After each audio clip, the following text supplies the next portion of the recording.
आप देख रहे हैं हिंदी खबर। आपके साथ मैं हूं मोनिका सिंह और मेरे साथ इस वक्त मौजूद हैं यूपी सरकार में मंत्री योगेंद्र उपाध्याय जी। बहुत बहुत स्वागत है आपका योगेंद्र जी। नमस्कार जी, धन्यवाद। योगेंद्र जी, उत्तर प्रदेश सरकार लगातार काम कर रही है और वो काम जमीनी स्तर पर हम देख भी पा रहे हैं, लेकिन विपक्ष कोई मौका नहीं छोड़ रहा सरकार को घेरने का। और सबसे बड़ा जो मसला है वो लॉ एंड ऑर्डर को लेकर है, जिसे लेकर लगातार विपक्ष ये कह रहा है कि उत्तर प्रदेश में क्राइम रेट बढ़ रहा है। ये तो सभी जानते हैं कि उत्तर प्रदेश में योगी जी के राज्य से पहले क्राइम कैसा था। पूरे विश्व में कुख्यात था उत्तर प्रदेश जंगल राज के लिए और अपराधों के स्वच्छंद सैरगाह के लिए।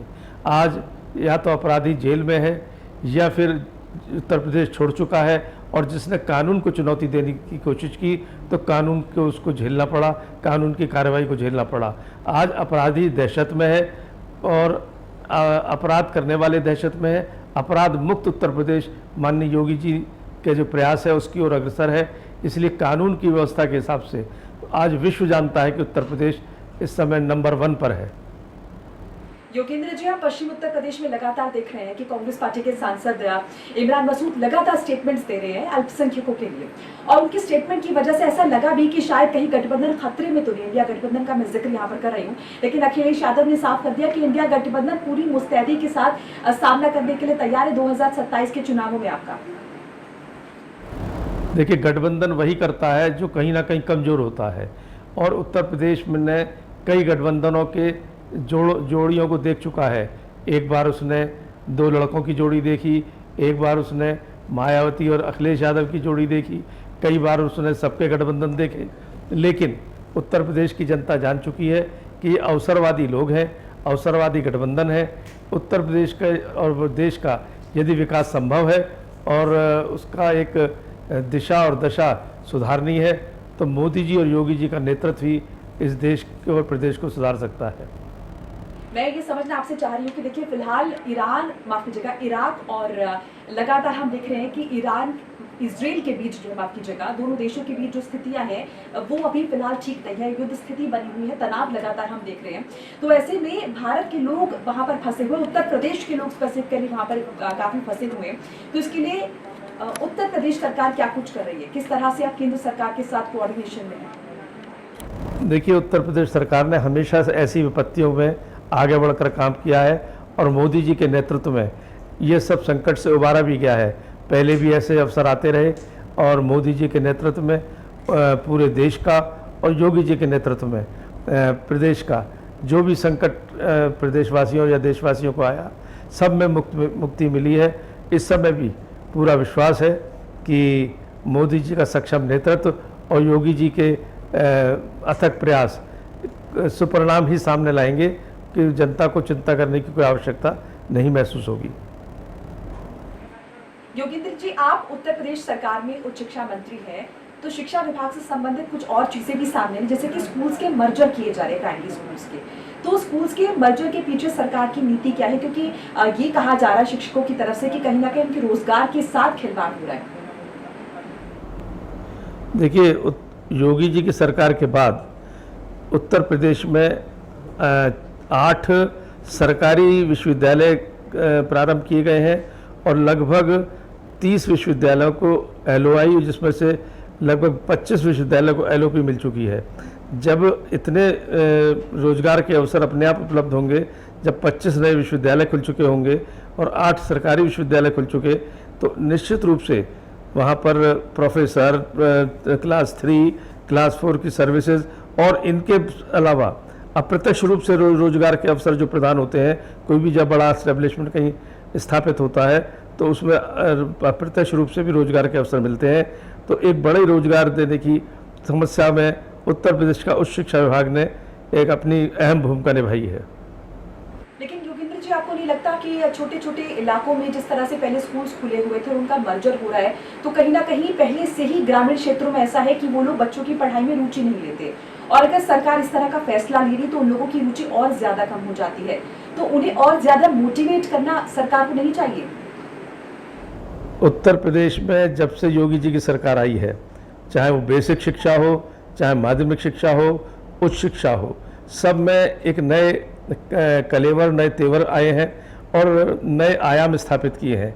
जैसा मैंने अभी उच्च शिक्षा के बारे में बताया, ऐसी माध्यमिक शिक्षा में, ऐसे ही बेसिक शिक्षा में स्कूल चलो अभियान ने एक नई जागृति पैदा की है। गांव-गांव, शहर-शहर, कूचे-कूचे, गली-गली कि लोग शिक्षा की ओर उन्मुख हों।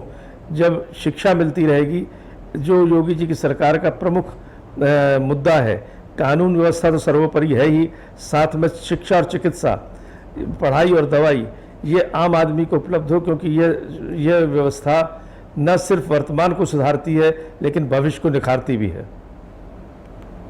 योगेंद्र जी, अभी गृह मंत्री अमित शाह जब पहुंचे थे उत्तर प्रदेश, तो हमने देखा कि उन्होंने स्वामी प्रसाद मौर्य को दोस्त कहकर पुकारा। मंच पे योगी आदित्यनाथ भी मौजूद थे, जिस पर अखिलेश यादव ने बाकायदा सोशल मीडिया का सहारा लिया। उन्होंने टॉन्ट किया और सरकाजम किया। कहीं ना कहीं ये कहा जा रहा था कि स्वामी प्रसाद मौर्य को इस तरह से दोस्त कहकर जब संबोधित गृह मंत्री अमित शाह ने किया, तो कहीं ना कहीं उन्होंने ओबीसी जो लोग हैं उनको भी कहीं ना कहीं अपनी ओर करने की कोशिश की, और ये सब कुछ 2027 के चुनावों के मद्देनजर किया गया। मेरे ख्याल किसी को मित्र कहना और उसमें से निहितार्थ निकालना, ये अखिलेश यादव की एक राजनीतिक शैली है। अगर मित्र कहना बुरा है तो फिर मुझे नहीं लगता कि इससे ज़्यादा छोटी सोच कोई हो सकती है। और जहाँ तक सवाल है हमारी पार्टी का, ये पार्टी, उनके यहाँ परिवारवादी लोग हैं, हमारी पार्टी परिवार है, और परिवार में कोई पुत्रवत है, कोई मित्रवत है, कोई शिष्यवत है, तो उसमें इसको अदरवाइज लेना ये उनकी ओछी मानसिकता को दर्शाता है। पहले वो अपने गिरेबा में झांकें कि वो कितने पानी में हैं, और कभी अपने चच्चू को नकार देते हैं, कभी जब हतोत्साहित होकर चच्चू को गले लगाते हैं, लेकिन दिल नहीं मिल पाते। ये अपने यहाँ देखें उनका क्या है। हमारे यहाँ दिल मिलते हैं, हमारे यहाँ छोर नहीं है एक दूसरे के, एक लड्डू का आकार है जिसमें सभी एक दूसरे से जुड़े हुए हैं, इतने प्रखर रूप से, इतने प्रबल रूप से कि उसका छोर नहीं मिल पा रहा। ये छोर तलाश रहे हैं। योगेंद्र जी, 2027 के चुनावों के मद्देनजर देखिए, सभी पार्टियों का अपना एक वोट बैंक होता है, लेकिन अल्पसंख्यक भी अपने आप में बहुत महत्वपूर्ण भूमिका अदा करते हैं। तो उनके लिए क्या लग रहा है, इस बार 2027 के इलेक्शंस में भारतीय जनता पार्टी अपनी नीति में कुछ बदलाव करेगी और इस बार अल्पसंख्यकों को रिझाने के लिए भी कुछ किया जाएगा? देखिए, भारतीय जनता पार्टी अपने एजेंडा पे चुनाव लड़ती है, अपने सिद्धांतों कार्यक्रम पे चुनाव लड़ती है, अपनी नीति और रीतियों पे चुनाव लड़ती है। इसलिए हमारे यहाँ व्यक्ति का एक महत्व है, लेकिन सिद्धांतों का महत्व उससे बड़ा है। इसलिए जो लोग व्यक्तिवादी हैं वो व्यक्ति के आधार पर चुनाव लड़ते हैं। हम अपने सिद्धांत, कार्यक्रम, नीति, योजनाओं, और जो अब तक 10 साल में मोदी जी की सरकार में हुआ, 11 साल में, और योगी जी सरकार के 8 साल में, इन उपलब्धियों पर जो बेमिसाल हैं, ये 8 वर्ष उत्कर्ष के थे, ये उनके मोदी जी के 11 वर्ष राष्ट्रीय उत्कर्ष के थे। ये सब जानते हैं कहाँ पहले देश था, आज चौथी आर्थिक पायदान पे आ चुका है, एक महाशक्ति बनता जा रहा है आर्थिक रूप से हर क्षेत्र में।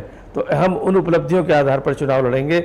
नेतृत्व तो हमारा सक्षम है ही, हमारे पास सक्षम नेतृत्व है, हमारे पास अपनी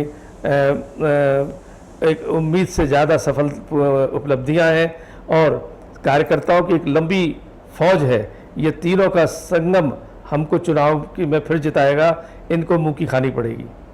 योगेंद्र जी, हमने देखा कि 2 दफा यूपी में सरकार आई, बीजेपी की सरकार आई, लेकिन अभी जो लोकसभा चुनाव हुए हैं उसमें वोट परसेंट कहीं ना कहीं समाजवादी पार्टी का बढ़ा है और दूसरी बड़ी पार्टी बनकर उभरी है। तो 2027 में कितनी बड़ी चुनौती आपके लिए समाजवादी पार्टी, क्योंकि वो इस बात को लेकर बहुत कॉन्फिडेंट है कि इस बार बदलाव होगा? देखिए, लोकसभा के चुनाव में ठगी हुई थी, राजनीतिक ठगी, जनता उसको समझ चुकी है। इन विपक्ष के लोगों ने एक कतबिया हाथ में लेकर छोटी सी, ये संविधान है, और ये दर्शाने की कोशिश की, जनता को गुमराह किया कि योगी मोदी जी तिवारा आएंगे तो संविधान बदल देंगे और आरक्षण समाप्त कर देंगे। मोदी जी तिवारा आ गए, न संविधान बदला न आरक्षण समाप्त हुआ। इसलिए वो काट की अंडी अब दोबारा नहीं चढ़ेगी, और उसका परिणाम उत्तर प्रदेश के बाई इलेक्शन जो हुए थे, उन बाई इलेक्शन में सपा उड़ गई हवा में, बिल्कुल आंधी, भारतीय जनता पार्टी की आंधी में उड़ गई। इसलिए वो ठगी अब नहीं चलेगी और उनके नए नए फार्मूले नहीं चलेंगे।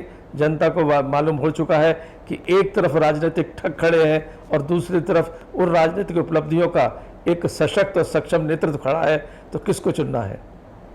बहुत बहुत शुक्रिया योगेंद्र उपाध्याय जी आपका हिंदी खबर से जुड़ने के लिए और कीमती राय साझा करने के लिए। तो इसी के साथ धन्यवाद आपको। इसी के साथ इस बुलेटिन में फिलहाल इतना ही। नमस्कार।